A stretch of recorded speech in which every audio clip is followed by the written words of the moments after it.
as we engage him on matters COVID-19 vaccines deployment. Thank you so much, sir, for making time for us. Thank you very much, Purity. My pleasure to be on Prime Time.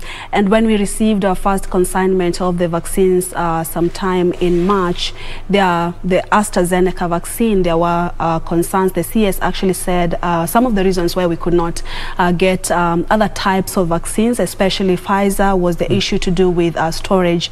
Maybe you can begin by addressing that. Do we have as a country the capacity to store any type of a vaccine that we may receive any time from now? Yeah, so thank you very much. The very first deployment plan, which we have now since revised, looked at the stages towards an effective deployment of COVID-19 vaccine.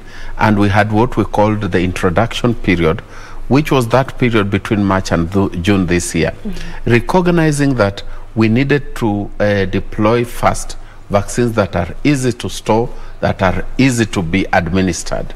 We recognized that there are vaccines like the Pfizer and Moderna that required a little bit of more logistical infrastructure to be put in place. So, and we are happy that, yes, the first phase was relatively smooth. The biggest challenge we had was just the supply.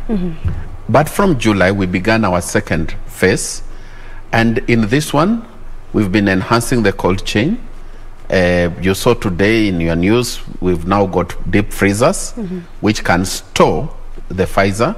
Last week, we've actually deployed Moderna, which requires also freezing, but much better temperatures, higher temperatures of -20.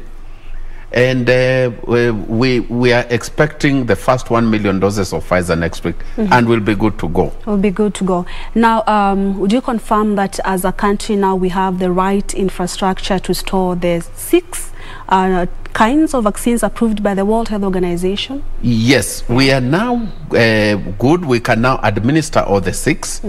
Actually, in Kenya, we'll be deploying 5.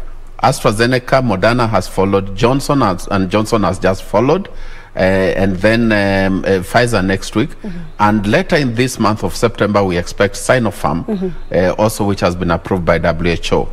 All these are possible. However, let me say that it's important to note that we are also still undertaking vaccination for children.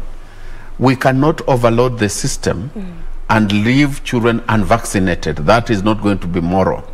I know COVID is scaring adults in particular, it's killing us, but we are not going to go into a situation where we use all the space that is available just to vaccinate only on COVID.